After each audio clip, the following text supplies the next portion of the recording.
And I think that people don't understand how important it is to protect your energy, how it is important for you to protect yourself, because if you don't, you'll become financially irresponsible. You will become very impulsive and easily manipulated. Welcome back to the Sign of Good Health podcast. Today I've got my friend Anderson St. George. He is a fitness buddy of mine, but he's also an addictions counselor, and he's the director of the Compassion House in Detroit Lakes. So, Anderson, you want to start with telling us a little bit about your fitness and also your mental health background? Yeah, but first of all, I would like to introduce myself. My name is Anderson St. Georges. I am a licensed alcohol and drug counselor and certified prevention professional. I've been working in this field for about 6 years now, and I've been licensed to work as a mental health and addictions counselor in the state of Minnesota for about 4 years. But I personally developed a love for fitness and kind of like mental health about 7 years ago when I first moved to the state.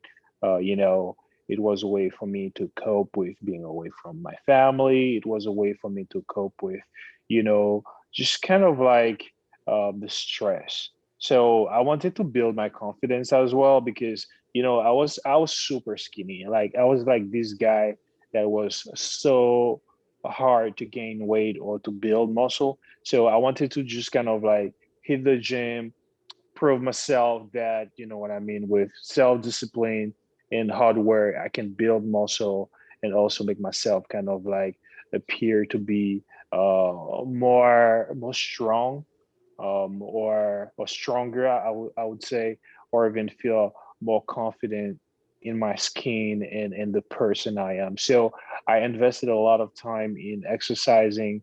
It was also a safe place for me where, you know, after, after my class, I would just go to the gym, just like turn on my music, go on my nothing box and just listen to music and just like work out really hard. You know how that feels, Alex. You know, For after a sure. long day at work, you just kind of like go and you start like working out so hard and you just like you just like zone out and you just like you and the irons and you just like working really hard. And after that, you get like the release of dopamine that makes you feel so confident. And you just like looking in the mirror and you're like flexing and you're just like, man, I look really good. And after that, you just go and you take a good shower and you put like your favorite clothes. I'm like, yeah. And I was like so in love with that feeling that makes me feel energized, that feelings that makes me like when I learned more how to improve myself.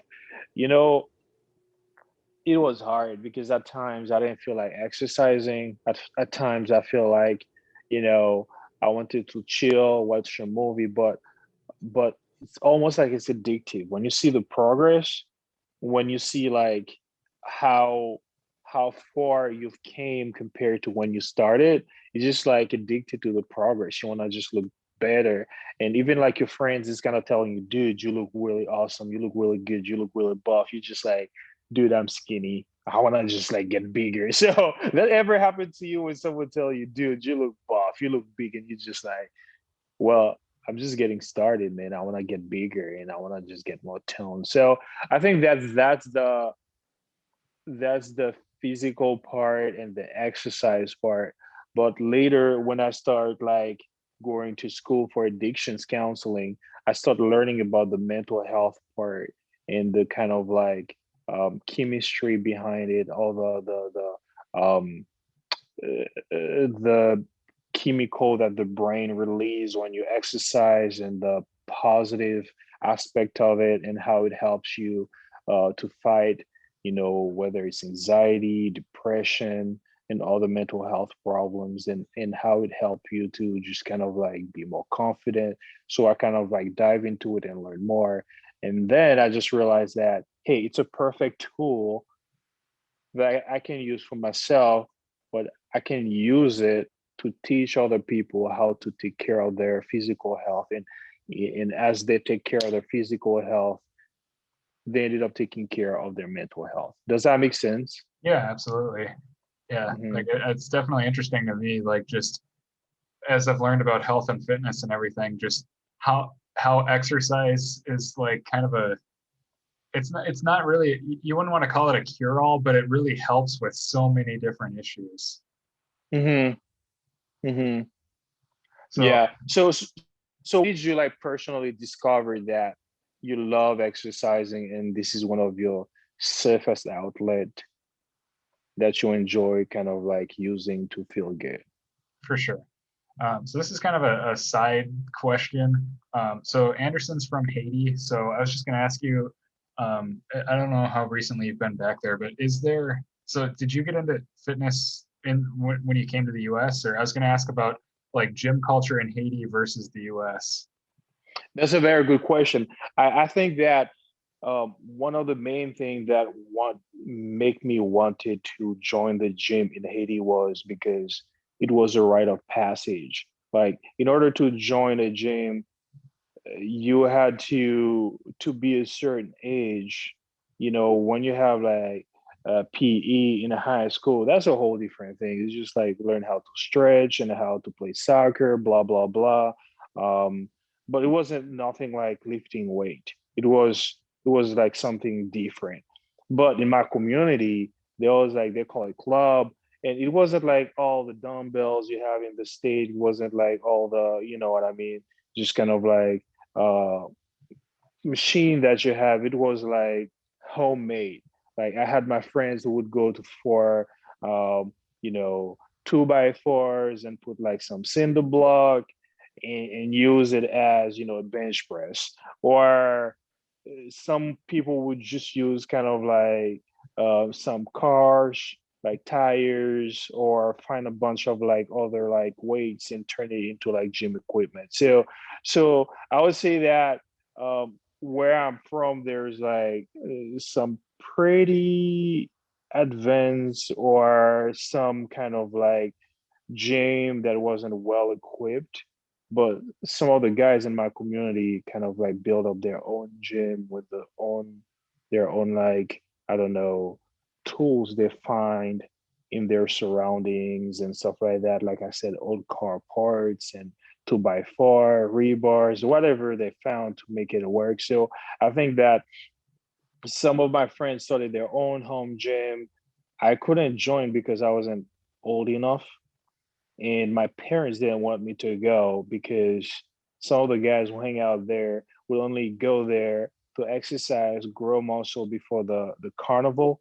Like right now, it's carnival season, so they Mm, wanted to get buff so that when they go, they can look good, they can fight. You don't want to mess up with them. It's because it was like a club. Like a club would have like 10 guys and they all look super buff, and they would just kind of like go with the other club. They'll just fight them and stuff like that. So the culture in itself wasn't like to be physically fit or to be more confident. It was more like how to compete with the other club and fight them. You know what I mean? So my father didn't want me to be part of that culture. So, you know, when I turned 17, I was independent enough. I found myself going to exercise.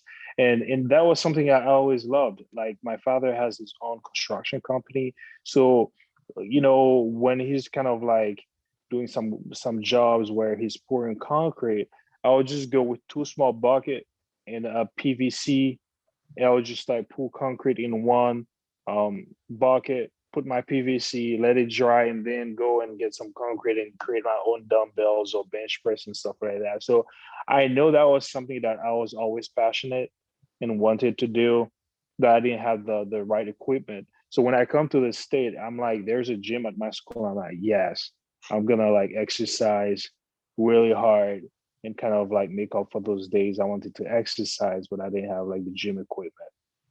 yeah. So yeah, like right now, I think like there is more gym in Haiti. People kind of like, you know, buy the gym equipment in the state, put it in a container, ship it to Haiti, and people have their own private gym and stuff like that. But 10 years ago, you know, there was nothing like that in my hometown. You just gotta like, you know, it was crazy. Like I remember that one of my first thing I wanted to do was building um, I think like um, a squat rack.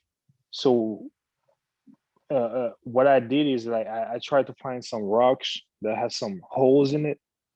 Mhm. I look for hours, and when I find those rocks, I kind of like cut a tree and use kind of like the tree and kind of like slide it inside of the rock and turn it into my squat rock. So it was like I was pretty determined. I was always like in love with exercising and kind of like the gym life, but I just didn't have the proper equipment. You know what I mean? Yeah. Oh, and actually, the I talked with another friend of mine, William, yesterday this week about our previous podcast was just about exercising in not ideal situations. So it's a lot of what you're saying is applicable for that too. Like the guys in Haiti are just doing whatever they can find. They just want to make the gym and like improvising Hmm. things. So it's what do you think separates people that like what you're talking about that have that determination like no matter what to just exercise and find a way to make it work versus the people that like for example like a new year's resolution crowd or whatever that just kind of try to work out and then they end up like not actually committing like what do you think separates those two groups? Well, um, you gotta ask yourself two things. Are you like a consumer or are you like a producer? A consumer will just go with what has been advertised or the culture like, hey, this is the way you should do it. Every new year you make a new year resolution and you start exercising, you get all the new clothes, blah blah blah, you get a gym membership, and then after you go you quit. Or are you like a producer where you're trying to produce content, um for your own personal life, not just social media? And how consistent are you going to be with like producing results? Like, are you trying to like set a goals for yourself, but you're gonna like continue working to reach that goal no matter what? You know what I mean? Mhm. Whether it's COVID-19, you're gonna build your own home gym, you're gonna find ways to exercise at home despite the fact that you cannot go to the gym. So you're always gonna ask yourself this question: why am I doing it for? Am I doing it for the cloud? Am I doing it for the tradition, the culture? Am I doing it for myself? Whether it rains, whether it's snow, I'll find a way to exercise because I know that that's something that is part of my culture. That's something that I love doing. And it's not easy. It's not easy. You gotta develop that passion. You gotta have that determination, and you gotta have the reason why you want to do it. I see it like that, Alex. I consider my health, my physical health, as one of my biggest assets. You know, I have to be healthy to be able to go to work, to make money, to take care of my bills, to take care of like other stuff that I want to invest in. So I believe that it's good to take care of my biggest asset. I don't care about the house or the cars and stuff like that, but I got to take care of my physical health in order to continue having those stuff I want.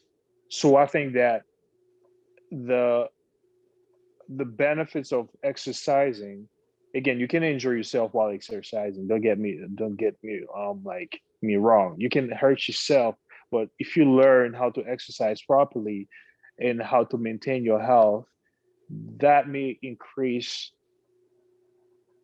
the your well-being, where you can spend a year or two not going to the hospital because you're healthy. Does that make sense? For It kind sure. of boosts your immune system.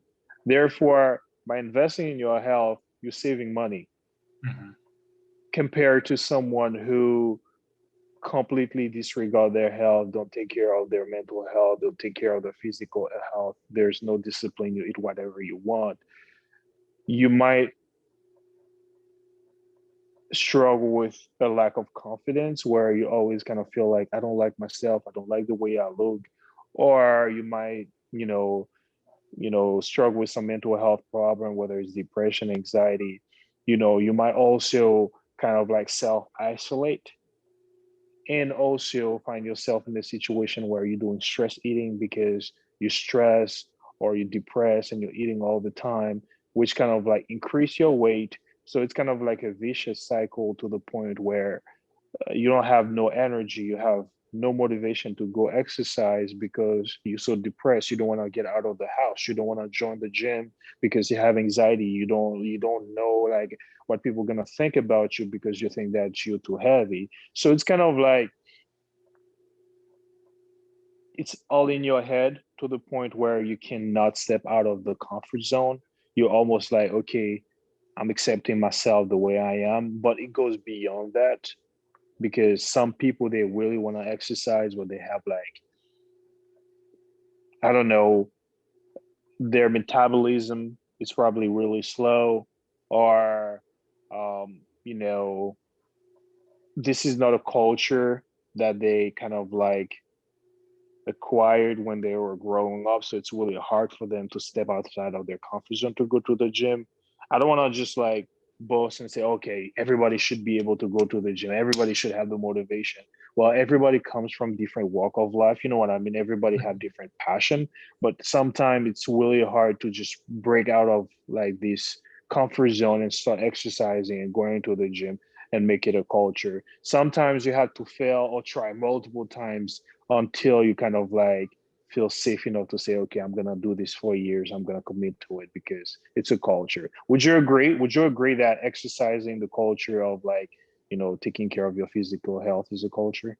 Yeah, absolutely. And it's it's interesting. Like something I've heard with like personal training and gym culture and stuff. I mean, it applies to both. It's like some people have the mentality that they're not in shape enough to go to a gym or talk to a trainer or something, and it's Mm-hmm. like it's that weird chicken and egg thing. And it's kind of like what you were talking about too with like depression and not having energy. It's like, you can't go to the gym because you don't have energy because you don't go to the gym, Mm-hmm. So, so you talked about mental health kind of, or you talked about physical health being a huge asset. So do you want to touch on like how your mental health ties into your physical health, maybe with the depression and all that?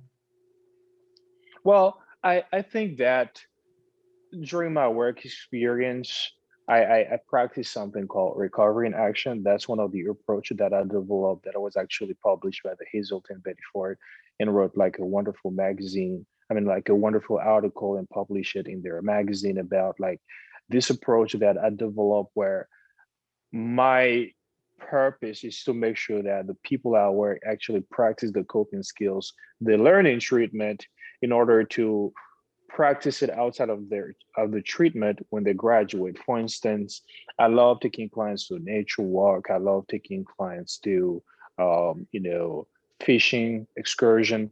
I love taking clients to exercise, and I exercise with them too. I mean, like I certainly respect the professional boundaries, but it's my responsibility to role model positive behavior. Therefore, I show them, hey, I'm not just telling you exercise is good for you.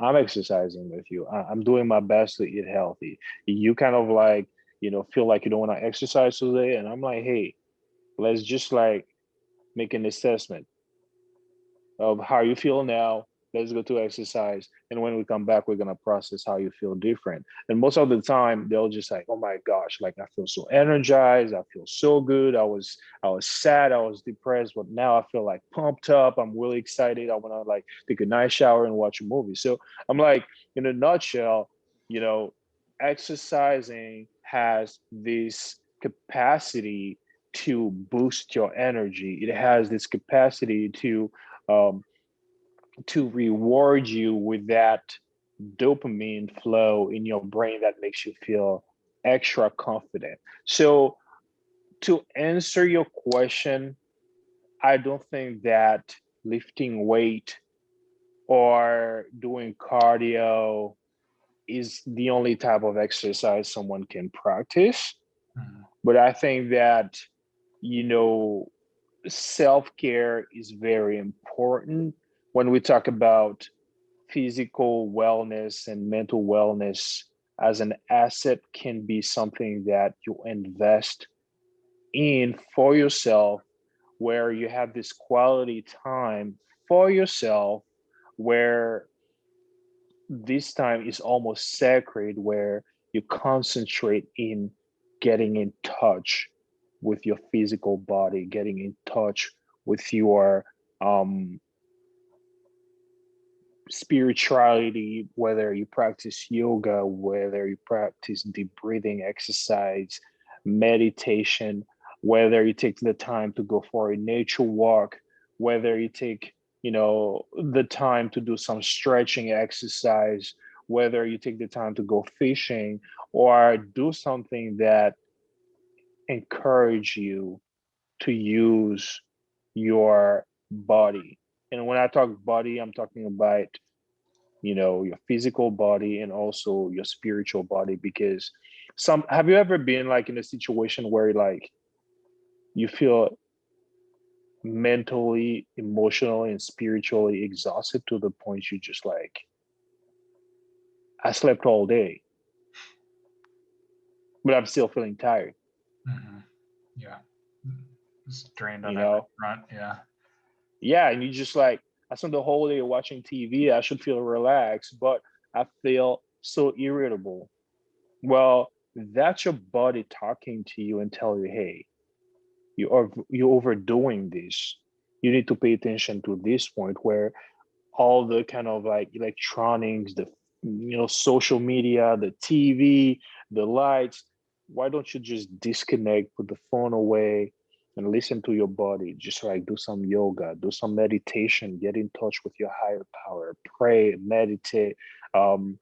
Just be able to just be in the here and now. Don't try to think about the future. Don't try to think about the past, but just like be with yourself and be comfortable with yourself. Some people it's kind of like the yoga aspect work for them. But for me, it's just like going to the gym, listen to the music, and just kind of like, you know, you know, bench press like 250 pound, or just kind of like do some curls and just try to go like with the heaviest set and just kind of like do, uh, you know, try to curl 50 pound or something like that, or even just like try to curl 10 pounds for 100 times and feel the burn. It's just like everybody has something that works for them as long as you use it to improve your health, to improve your lifestyle. Because at the end of the day, your biggest asset is your health, and you need to take care of yourself because you need yourself to go to work. You need yourself to procreate, to give health, to give birth to healthy babies. Some people, you know, may not be able to give birth because of health conditions that are exacerbated um, by what I'm trying to say, like overweight. You know what Mhm. I mean? That the doctor actually encouraged them to lose weight in order to, procreate or something like that. So I think that physical exercise has a lot to do with someone's lifestyle, but it goes beyond that because I'm not a dietitian. I don't want to go and talk about diet, but I know also it takes a lot to grow muscle, and it has a lot to do with your diet as well. What do you eat? What do you put in your body, and how many calories you consume, and stuff like that. You know what I mean? But I don't want to talk about something that is not my specialty. But I know for myself, it takes a lot of discipline. When it's 11 o'clock, I'm craving ice cream, but I'm like, no, don't have ice cream because it's not, you know, Yeah. that's not Well, what you need right now. it also applies to like the on the mental health side. It's like, what are you consuming? Like, what are you watching on TV? What are you doing with social media? Who are you interacting with? And are you with people that kind of get you feeling good and energized, or are you like, oh my god, I have to talk to this person again? And Hmm. that all kind of ties Hmm. in too. So, Yeah. Yep. Yep. And I think that we run away from pain. Like human beings, we are built to avoid pains, and whether it's like physical or mental, there's always a reason to find a way to not feel the pain. That's why you have a lot of like narcotics and painkillers and a bunch of like you know, meds out there to help you not feeling the pain. And a lot of people ended up abusing drugs because, you know, some people may have some, mental health problems or physical health problems that they want to alleviate the pain, ended up using painkillers, other narcotic drugs, non-prescribed drugs, or even prescribed drugs that they ended up getting addicted to, when in reality, now they're sort of having like um, other alternative out there where people can see a physical therapist and people can learn new skills on how to get rid of pain without using, painkillers, opioids, and other narcotics that can actually cause them to get addicted to those painkillers or, um, you know, so I think that there's multiple options out there, but I think that is very important for someone to make a self-assessment Mhm. and make a commitment to their mental health and physical health and spiritual health and even financial health. Because I think when we talk about culture, the gym or exercise or wellness, $1 billion company. You know what I mean? Mhm. But people, when you are like a seasonal um exerciser, I don't know if that's even a word. Sure. I think I know what you're saying though, but I'm like, when you're like a seasonal kind of like gym attendee, you just go with what they're selling you on TV. You know what I mean? mhm. Or you're just doing it for a special occasion. But this is not a commitment that you make to maintaining your health. This is not a commitment that you make to improve yourself.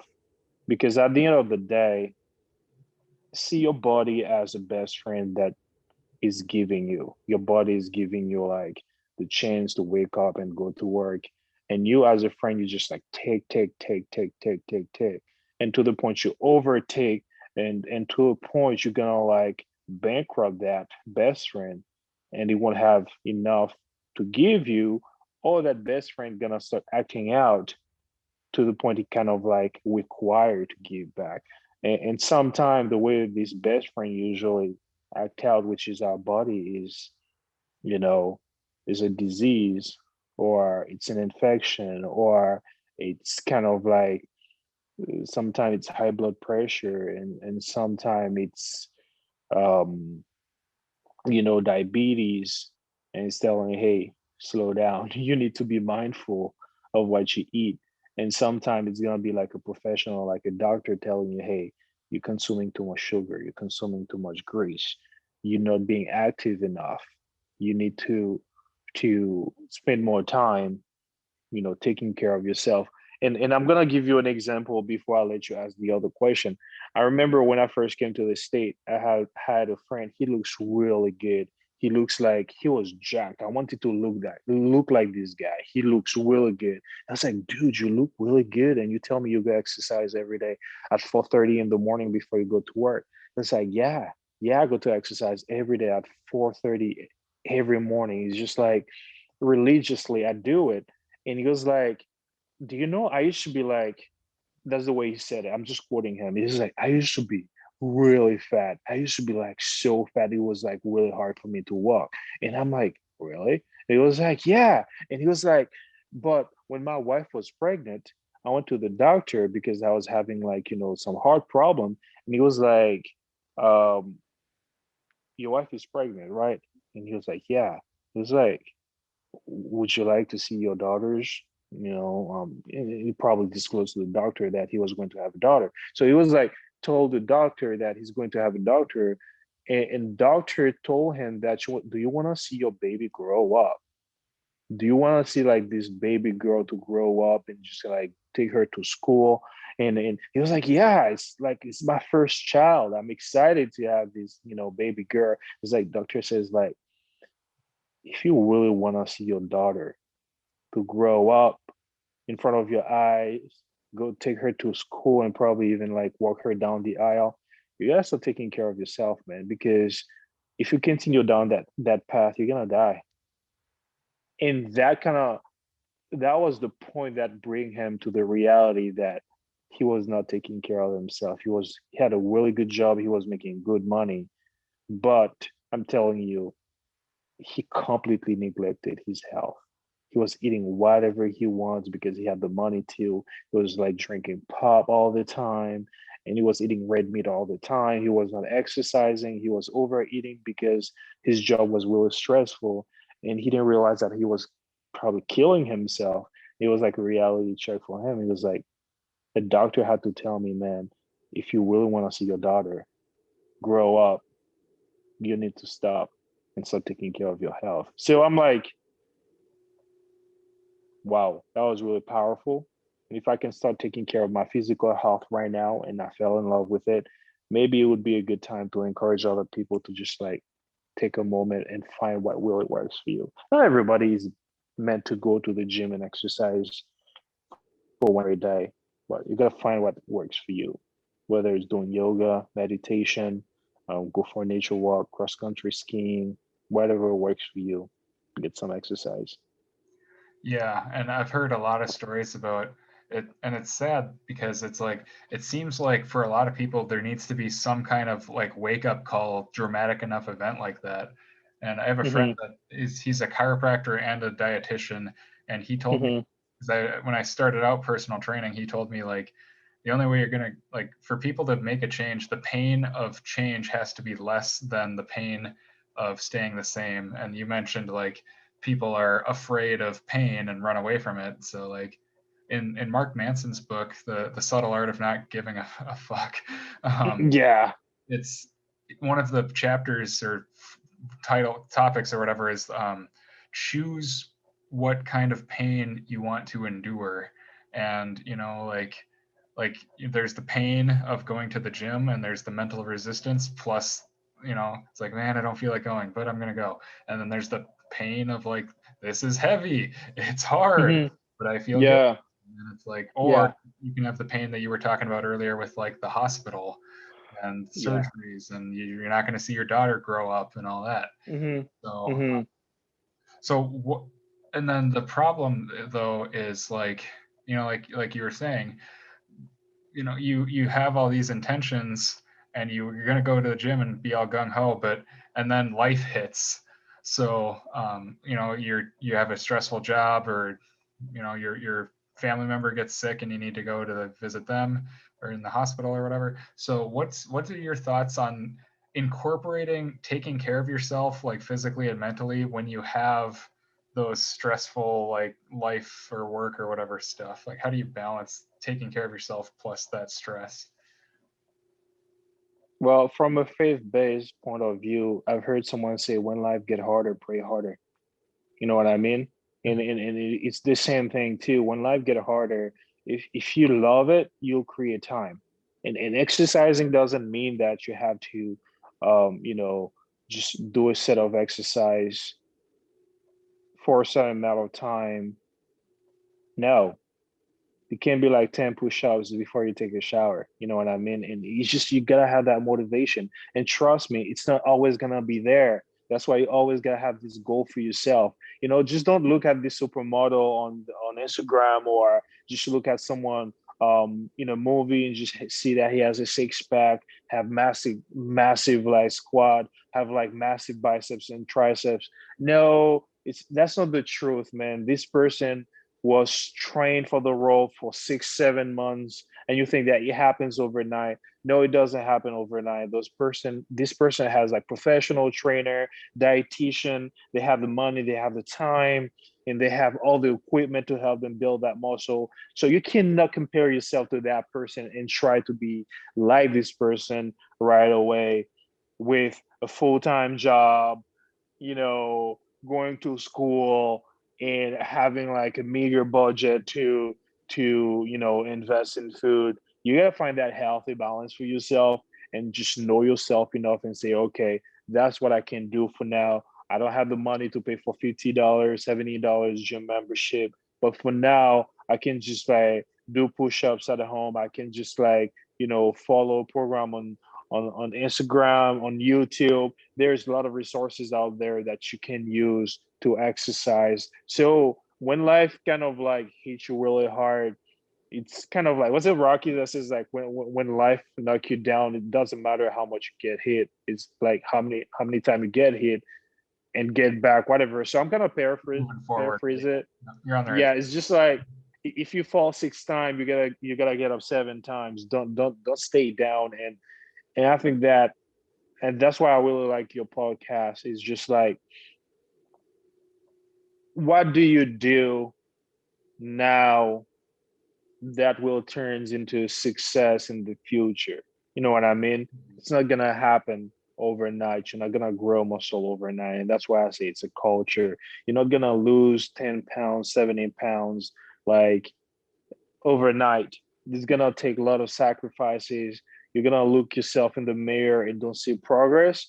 But every day that you wake up and do 10 push-ups or go to the gym or actually purposely, cognitively, consciously kind of like choose what you're putting on your plate, that's progress.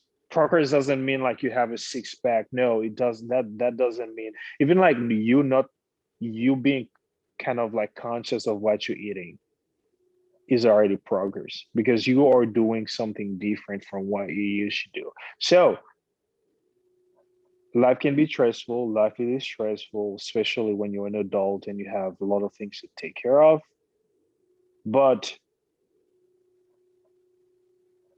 you can choose between one day and day one whenever you want. One day I'm gonna have a six pack, or day one in the process of getting a six pack. The choice is yours. You know. Yeah, that's a great quote. Um, yeah, part of me wants to just end it on that, but um, I don't know, I'm curious. Like, you've talked about a little bit about like you take your clients outdoors or fishing or whatever. You want to talk a little bit Mhm. about like the power of kind of nature and quiet and kind of like you talked about unplugging from TV and everything too. So just kind of the power of nature, quiet outside, that kind of stuff. Yeah, I really like I really like the way you use the word power of nature. In order to have power, when we talk about electricity, you need energy, and your body generate energy. All the food you eat, the calories turn into energy, and having a surplus of calories kind of like create that kind of like fat in your body because you don't burn that calorie, you don't burn that energy. Does that make sense, Alex? Mhm. So when we talk about power of nature, there's some energy out there in nature that you connect with nature that rejuvenates you, whether it is physically or mentally or spiritually, because you know I don't know, but I personally can feel energy. We call it vibe. We know when someone has good vibe or bad vibe. And I think that when you go in nature, you're able to disconnect with the world energy that we absorb from watching TV, browsing Facebook, Instagram, TikTok, YouTube, Twitter, and all the major outlet there out there, and you may not realize it. You are consuming that energy, and it's having an effect on you. For instance, I am in Detroit, Minnesota, and you are in Rochester, but we're connected. We're having a conversation. Something you might say intentionally or unintentionally might affect the way I feel positively or negatively. So the new era of communication put us in a situation where we are interconnected. Now connected with one person or two-person or three-person increase the risk of you absorbing bad vibe, bad energy. Now think about you exposed to thousands of person all around the world and seeing what they are putting out there, their energy, whatever the vibe they are putting, and you absorbing that, that can cause you to feel happy, sad, lonely, anxious within 3 minutes. By glancing, you see a beautiful cat playing and you're just laughing. As you kind of like scrolling down, you see there's a hurricane or a sad situation in Texas. And all this emotion that you experience mentally drain you. And it's almost to the point where you're happy, you're angry. This person says something that is extremely kind of like insensitive, and you kind of like your whole day your whole day get ruined by something you see on the internet. So I think that sometimes it's good to disconnect from all the noise of this world, your job and everything, and create that time where you just, okay, it's just me, it's just the nature, looking at the birds flying, looking at the trees, and listen to the waterfall. And we call it being in the here and now, where you disconnect. You don't think about the future because the future brings anxiety. You don't think about the past because the past brings, regrets and depression.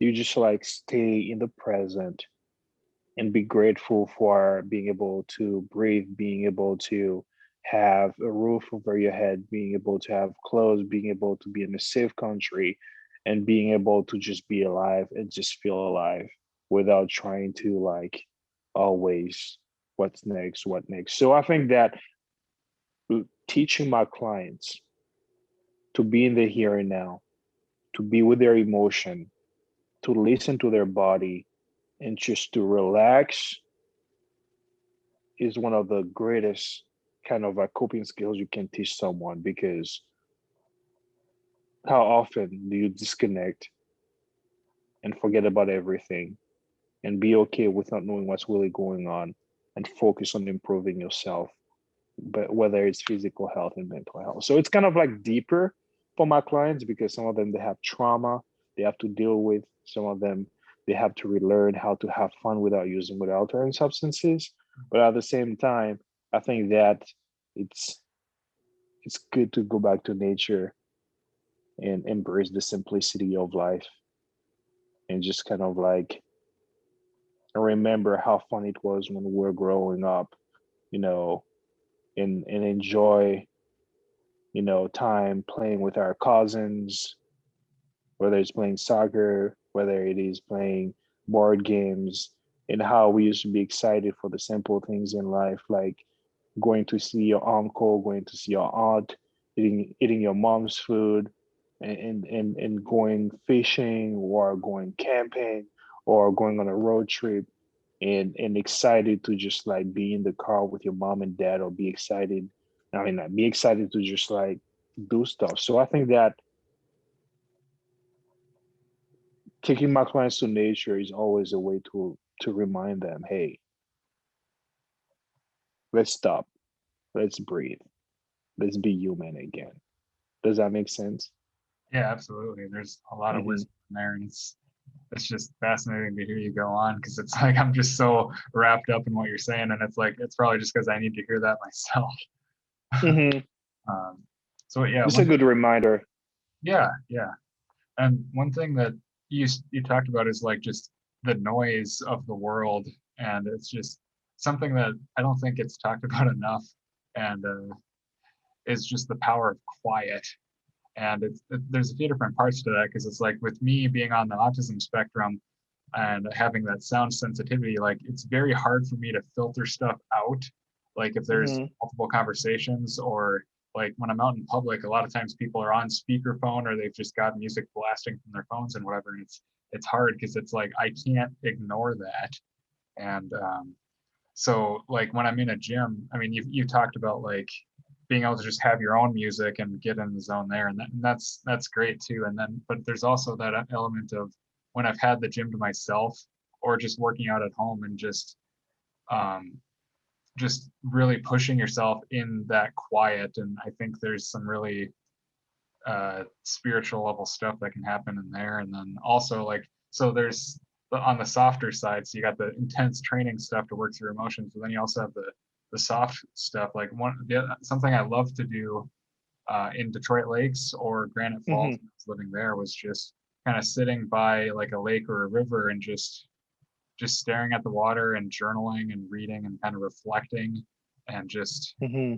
like like having the world be quiet so you can just kind of go to that deeper place like in your mind and on the Mm-hmm. spiritual level and everything. So it's I, Alex, I don't know. I will like the way you put it in perspective and kind of like show how it applies to your life, but I don't think people realize there's a war out there, and you know what that war is about, Alex. what. Everybody's fighting for our attention. Mm, You may not realize it, but everybody wants our attention, and you don't even realize how people are working hard or performing really hard just to please you as a consumer. That's what we are, and that's what they are trying to turn us into, consumer, to the point they manipulate our point of view. They manipulate our desire and turn us into impulsive buyers and turn us into impulsive human beings, unable to delay our gratification, and turn us into that, you know, almost that zombie mm, that is easily manipulated by social media. Now, understand that some people, they call them social media influencer, which means that they influence your behavior, they influence my behavior. And if someone has 10 million followers, that's 10 million attention, and that's 10 million people that they can influence to buy a product that will make someone else's money. That's why a lot of people spend millions of dollars in advertisement during the Super Bowl for one thing: your attention, my attention. And when we put all this attention together, it turns out to be a great asset because people make money out of your attention. That's why a lot of people invest billions of dollars in psychology behind advertisement. So understand that every time you scroll down social media, someone trying to sell you something. Someone is trying to spark that desire that you need something, but in reality, you don't need it. You just want it. But because you have the financial means, or you're bored, you're depressed, you think that things gonna make you happy, but in reality, it doesn't make you happy. It just gives you like that instant gratification. And when you have that thing, there's something better. That's why they keep having more updates every month, every year, bigger, better, faster, and for the sake of one thing: your attention, because they can monetize your attention. And I think that people don't understand how important it is to protect your energy, how it is important for you to protect yourself, because if you don't, you'll become financially irresponsible. You will become very impulsive and easily manipulated. That's why there's so much kinetic out there where people can completely impact your political point of view or your core value because there's people out there who knows how to manipulate your emotions. So that's why I think that sometimes it's good to disconnect and get in touch with reality, because what you are seeing, it's not really reality. It's kind of an illusion because they are selling you happiness and they are fighting over your attention, and they spend $1 billion into studying how to manipulate you and make you buy and spend more time on social media, spend more time watching movies, because that's the way they're gonna educate you and manipulate you into doing whatever they want. So I think that disconnecting, go and be in nature, or even finding ways to practice self-discipline is going to be important, you know, because I know myself, I have an addictive personality. And whether it is starting to watch a TV show and it's so good, I want to finish it in one night, whether it is kind of like find this comfort zone in something that makes me feel really good and I want to do it and do it and do it. I have to be mindful of that because anything that you overdo ended up harming you. So I think that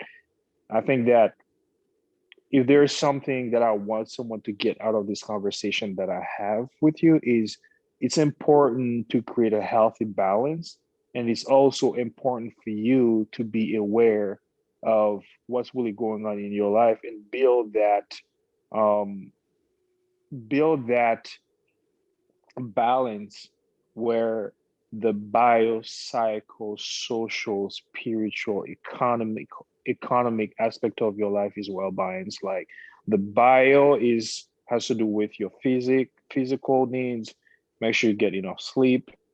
Make sure that you get enough exercise. You get enough food. Psychological, you gotta make sure that you have, you invest enough time to practice self-care, address your trauma, go to therapy, connect with your loved one, biopsychosocial, spiritual, make sure that you connect, get like a good support network, a good group of friends that you trust, you can hang out with, family members, people who actually loves you and love you and care about you for who you are, biopsychosocial, spiritual, get in touch with your higher power. If you're a religious person and you believe in God, make sure that you go to church, you pray and you read your Bible, or if you have some practice other belief, I'm not going to impose my belief on you. You're going to make sure that you get in touch with your higher power, biopsychosocial, spiritual, and financial. Make sure that, hey, you work hard,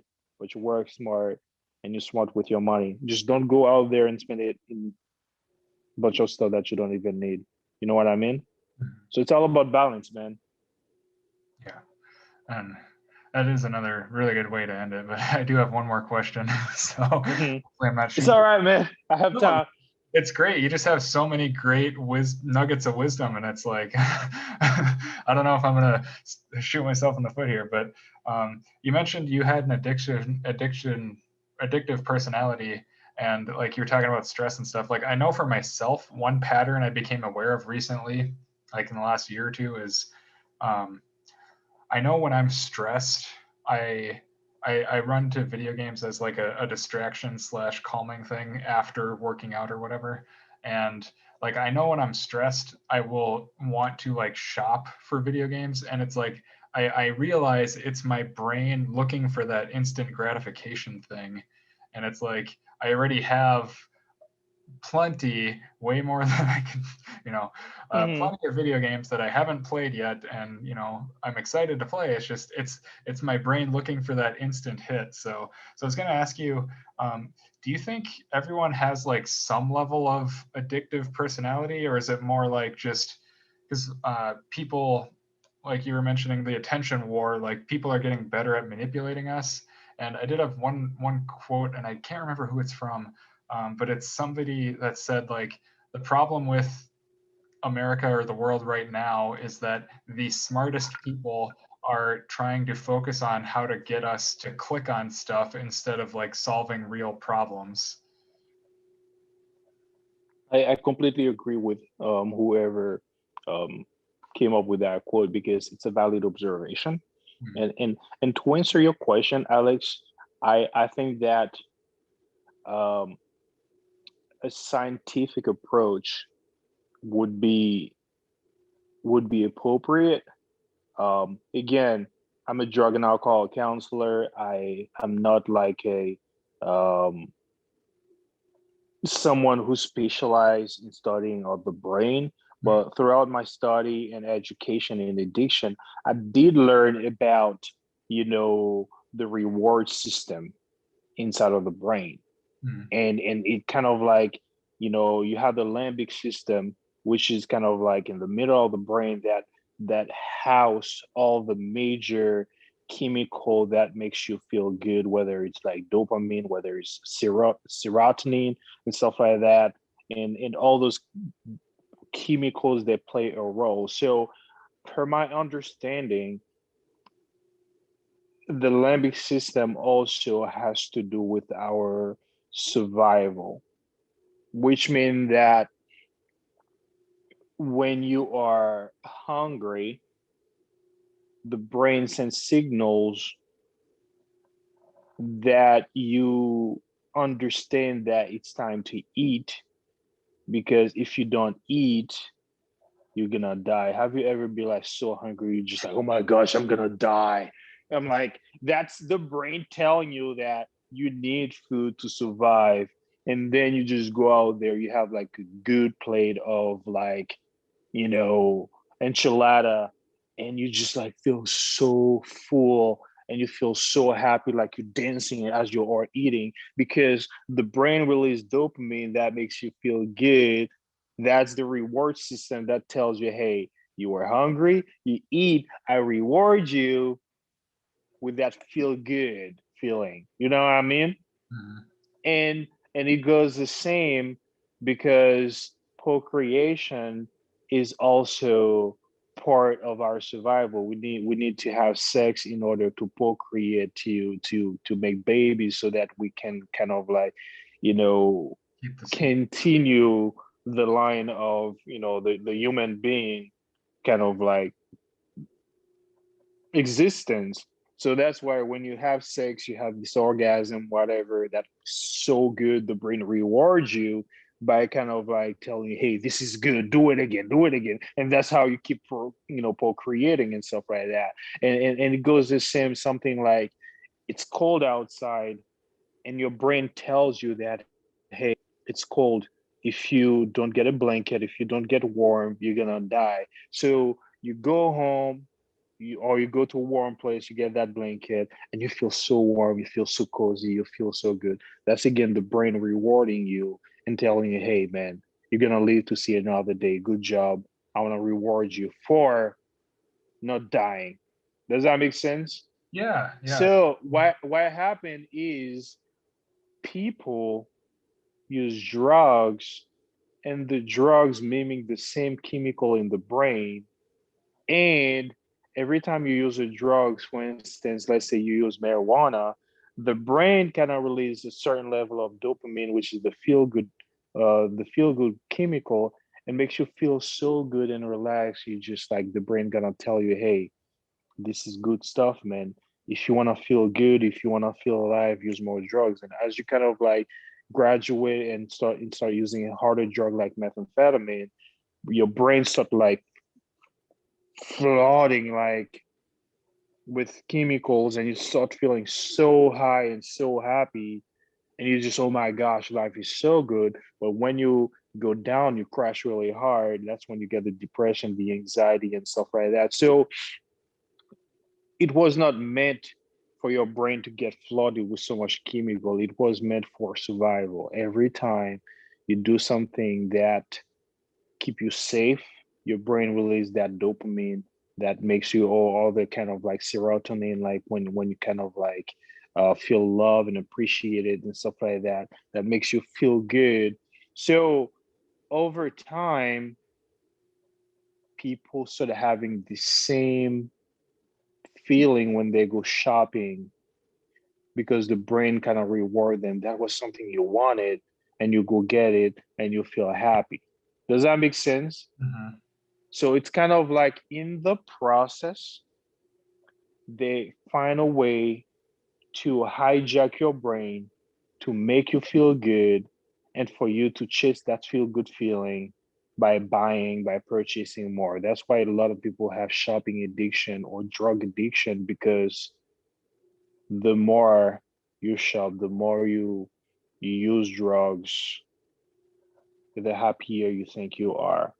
And anything can be abused if you don't use it with balance. People get addicted to sex because they love the feel good feeling that comes after the orgasm. People overeat because they love the feeling that comes with tasting good food. You know what I mean?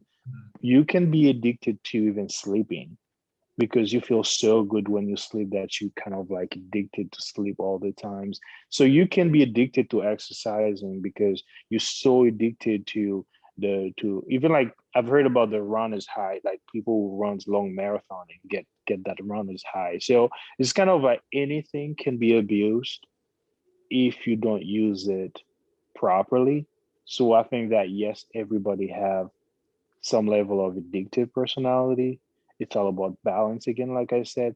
If you overdo it because you love it, there is a high chance it can harm you in the future because by overplaying video games, you're neglecting your significant other, you're neglecting your responsibility.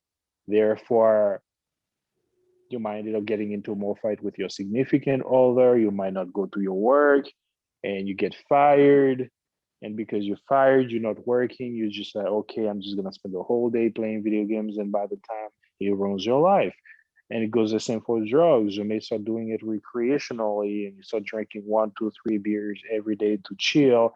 Now your body build tolerance and now you need like 10 beers in order to kind of like get the same kind of buzz. And now you build more tolerance and you need to spend more money. Now you basically get intoxicated, you get a hangover, you cannot wake up in the morning, so you kind of don't go to work, you lose your job, you lose your relationship because you cannot build, you cannot kind of like pay for the bills, your wife is mad at you cannot lose the house, you lose the car, she's mad at you, she divorced you, now you lose custody of the children. And it started with one beer because you love drinking beer. So it's kind of like everything has a way, everything that is good. And if you overdo it, you're gonna basically ruin it and ruin your life. So it's all about balance, I guess. You Hmm. know. Yeah. So that's it's a really good. So so I think that's about everything we covered pretty well. So Mm-hmm. well, normally I have people plug their thing, but you don't really want to send people rehab. But so maybe a good takeaway message would be like, just you know, maybe spend some time in quiet and kind of look at, is there something that you're doing that is harming other aspects of your life? Mm-hmm. Like Anderson was saying, if you're doing too much shopping, video games, drugs, whatever, and just you know think about ways to dial it back in. And Anderson dropped tons of great advice throughout the podcast, so I appreciate you coming on the show. Yeah, man. Protect your energy, man. There's a fight out there, man. Everybody wants your energy. They want your attention. Yeah. Protect your energy and make sure you create that time and that healthy balance for your life. You know, what do you really want? Like, it's not like what so and so wants you for your life. It's not what the social media influencer tell you to do with your life. What works for you? It's not like what Anderson or what Alex tells you is good for you. I'm not here to tell you go exercise right now. If you don't like to exercise, that's your choice. But I'm telling you, it's good for you. You know what I mean? Just find what works for you. Just like if you like yoga or something, just find what works for you and apply it for your life because it's a lifestyle. If you like, tea, turn it into a culture. Get to know yourself. Get to know all the herbs that exist, and join a club and do whatever that makes you happy. But don't try to do anything that's gonna cause harm to yourself and other people. So that's my recommendations. And Make sure you kind of like subscribe on Alex's YouTube, and make sure that you share with your friends, and always come back. He has good stuff coming for you guys.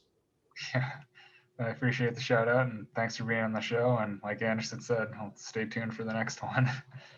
All right, right on, man. All right. Nice talking to you, Alex. Thanks.